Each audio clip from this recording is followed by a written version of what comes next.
एक घड़ी बनाने वाली कंपनी को पुल बनाने का ठेका क्यों? हेलो दोस्तों, स्वागत है मेरे चैनल देश विदेश एनालिसिस में और मैं हूं आपका दोस्त पप्पू कुमार। आइए हम लोग बात करते हैं देश के, हमारे भारत देश के न्यू दिल्ली के चीफ मिनिस्टर श्री अरविंद केजरीवाल जी का बयान।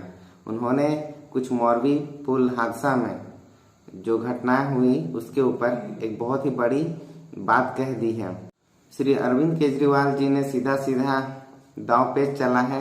वहाँ के अभी जो चीफ मिनिस्टर हैं हमारे भूपेंद्र भाई पटेल जी, जो बीजेपी के नेता हैं और वहाँ पे बीजेपी पार्टी शासन कर रही है गुजरात में, तो उन पर सीधा निशाना साधते हुए कहा है कि एक घड़ी बनाने वाले कंपनी को उन लोगों ने क्यों ये जिम्मा दे दिया मेंटेनेंस का कार्य। और साथ ही कहा है कि उन्होंने कि उस जो कंपनी को दिया गया वो घड़ी बनाती है, उनके पास कभी कोई एक्सपीरियंस नहीं है पुल का रिपेयरिंग करने का। और साथ ही उन्होंने कहा है कि जो केस हुए हैं वो ना कंपनी के ऊपर हुआ है और ना ही उनके ऑनर के ऊपर हुआ है, मतलब उनका एक ग्रुप है जो कंपनी का एक हिस्सा है उनके ऊपर हुआ है। साथ ही अरविंद केजरीवाल जी का कहना है कि जो पुल लगभग 8 से 12 महीने के लिए दिया गया था रिनोवेशन में, उसको 5 महीने 6 महीने में ही वो कंप्लीट करके उसे खोल दिए हैं, तो जो नहीं करना चाहिए था। और साथ ही साथ ये भी बोले हैं कि अभी से पार्टी और ओनर को जो बताया जा रहा है, कंपनी को बचाया जा रहा है, शायद कंपनी ने कुछ चंदा दी है पार्टी को इसके लिए। और साथ ही चीफ मिनिस्टर को ये भी कहा है कि जिस राज्य में इतनी बड़ी घटना हो जाती है, लगभग 150 लोग मर जाते हैं, ये डायरेक्ट श्री अरविंद केजरीवाल जी का कहना है, जहां 150 लोग मर जाते हैं वहां के सीएम को मतलब कि ये दे देना चाहिए, इस्तीफा दे देना चाहिए और साथ ही वहां जल्दी से इलेक्शन करवाना चाहिए। आपको बता दूं कि दोस्तों अभी गुजरात में चुनाव का माहौल चल रहा है, तो सभी पार्टियां अपनी अपनी पार्टियों का प्रचार कर रहे हैं। तो इसमें अरविंद केजरीवाल कहाँ पीछे रहने वाले थे, आखिर वो दिल्ली मॉडल को हर जगह अपना प्रचार करते रहते हैं और जो करते हैं वो सच करते हैं, क्योंकि उन्होंने उस लेवल पे काम किया है, तो वो भी अपने प्रचार के लिए ये बोल दिए हैं। चलिए आपको एक बार मोरबी ब्रिज का जो बात आया उसके बारे में कुछ डिटेल बताता हूँ कि उसमें क्या क्या है और क्या क्या होना चाहिए था। अभी जो वहाँ पे हैं गुजरात के अभी जो प्रेजेंट में सीएम है वो है श्री भूपेंद्र भाई पटेल जी, जो बीजेपी के मतलब आदमी हैं। और मोरबी नामक जगह जहाँ पर है वो जो ये पुल बना हुआ है वो बना हुआ है मंचू नदी के ऊपर में बना हुआ है। इसको बनाने वाले थे हमारे स्वर्गीय वाघा जी ठाकुर। इन्होंने इसका निर्माण लगभग 142 साल पहले बनाया था और इसका उद्घाटन जो करने वाले थे वो रिचर्ड टेम्पल, जो वहाँ के गवर्नर थे उस समय के, उन्होंने किया था। यह जो मोरबी है वहाँ पे जो हमारे स्वर्गीय वाघा जी ठाकुर है वो 1922 तक शासन किए थे। तो आप समझ सकते हो दोस्तों, ये अंग्रेजों के जमाने का पुल था, यानी 142 साल पहले बनाया गया था। और जो बनाने का इसका जो लागत था उस समय 3,05,000 का था। और जो इसका लाइफ था जो बनाया गया था इस पुल को 100 सालों के लिए बनाया गया था, लेकिन ये अभी 142 साल तक चल रहा था। अच्छे से मतलब इसका रिनोवेशन नहीं हुआ, अदरवाइज ये भी लंबा चलता। जहाँ तक कि IITian जो प्रोफेसर होते हैं उनका कहना है कि रस्टिंग वगैरह ज्यादा हो गया था, उसे अच्छी तरह से मेंटेन नहीं किया। और यह पुल की जो लंबाई है दोस्तों वो लगभग 230 मीटर थी।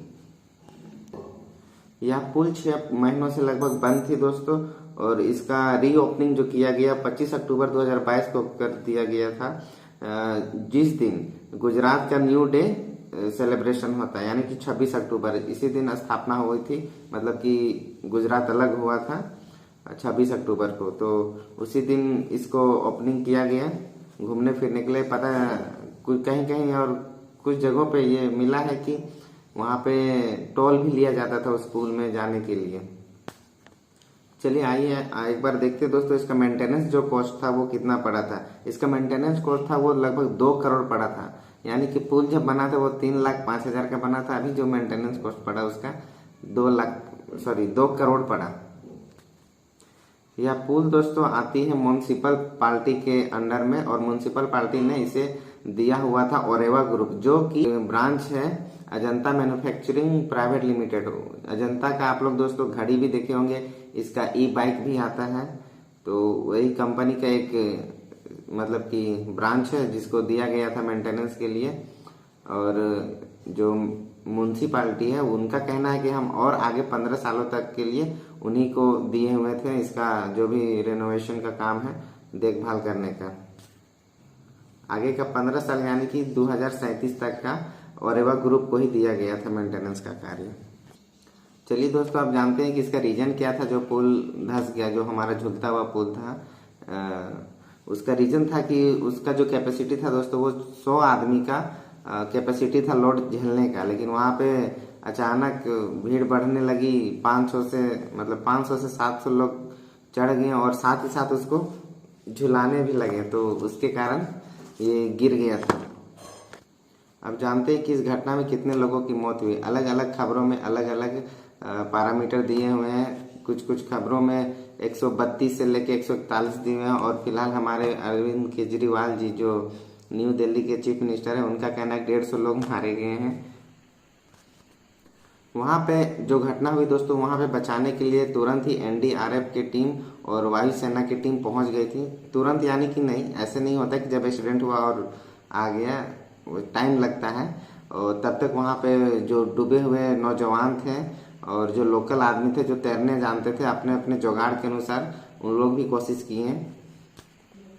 अब जानते हैं दोस्तों कि जो वहाँ पे जिनकी डेथ हो गई और जो इंजर्ड हुए उन्हें क्या मिलेगा गवर्नमेंट की ओर से। तो गवर्नमेंट ने ऐलान किया है कि उनको जो प्रधानमंत्री कोष है वहाँ से जो मृतक लोग हैं उनके परिजनों को 2 से 4 लाख दिए जाएंगे, और कहीं 2 लाख लिखे हुए हैं, कहीं पे 4 लाख लिखा हुआ है, अलग अलग खबरों की बात है। और जो इंजर्ड है वो उन्हें 50,000 दिया जाएगा। अब जानते हैं दोस्तों कि ये जो एक्सीडेंट हुआ इसमें किनका किनका हाथ था। तो आप कह सकते हैं कि इसमें गवर्नमेंट का भी हाथ हो सकता है, म्युनिसिपल पार्टी का भी हाथ हो सकता है, और जो company Oreva group Ajanta manufacturing private limited का जो ब्रांच है ओरेवा ग्रुप, उसका भी हो सकता है। उन्होंने कोई फिटनेस सर्टिफिकेट वगैरह नहीं दिया, बिना इन्फॉर्म किए हुए चालू कर दिया। ऐसे बिना इन्फॉर्म का तो कोई नहीं करता। हो सके पेपर वर्क नहीं हुआ होगा बाय वर्बल। वैसे तो जान रहे इलेक्शन का टाइम चल रहा है, और जो उसका न्यू डे सेलिब्रेशन था तो पार्टियों का दबाव भी रहता है, तो इस कारण हो सके खोल दिया गया होगा और ये घटना हो गई। इसका फिटनेस सर्टिफिकेट भी बोला जाता है कि नहीं दिया गया था ओरेवा ग्रुप से, मतलब किसी म्युनिसिपालिटी या गवर्नमेंट को। मतलब ये है कि अभी गवर्नमेंट अपने ऊपर लेना चाहती है, ना म्युनिसिपालिटी लेना चाहती है, ना कंपनी, लेकिन जिम्मेवार तो कंपनी है, क्योंकि कंपनी को दिया गया था ये रिनोवेशन के लिए, और वो बिना फिटनेस सर्टिफिकेट के कैसे खोल दिए अपने। और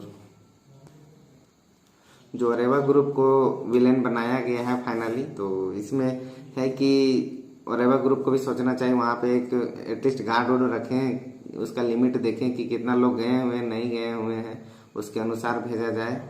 और उनके ऊपर चलिए जानते हैं कि क्या क्या धाराएं लगाए गए हैं, क्या क्या केस हुई है। तो ओरेवा ग्रुप के ऊपर लगा है दोस्तों 304, 308 और सेक्शन 114 का केस हुआ है। और इसमें अजंता मैन्युफैक्चरिंग के ऊपर कोई केस नहीं हुआ है, उसके ग्रुप पे हुआ है, और न ही ओनर का नाम इसमें आया है, जैसे कि अरविंद केजरीवाल जी बोल रहे थे। चलिए, आप कैसा लगा आपको ये इन्फॉर्मेशन, ये बताइएगा। और मेरा आवाज़ ख़राब था तो मैं वीडियो नहीं बना पा रहा था। इस बीच बहुत सारे घटनाएं हुई हमारे देश विदेश में, और पाकिस्तान का भी बहुत सारा न्यूज़ रहा।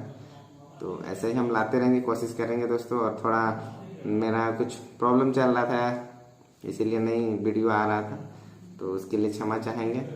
चलिए बताइए, कमेंट कीजिए कैसा लगा ये इन्फॉर्मेशन। तब तक के लिए जय हिंद।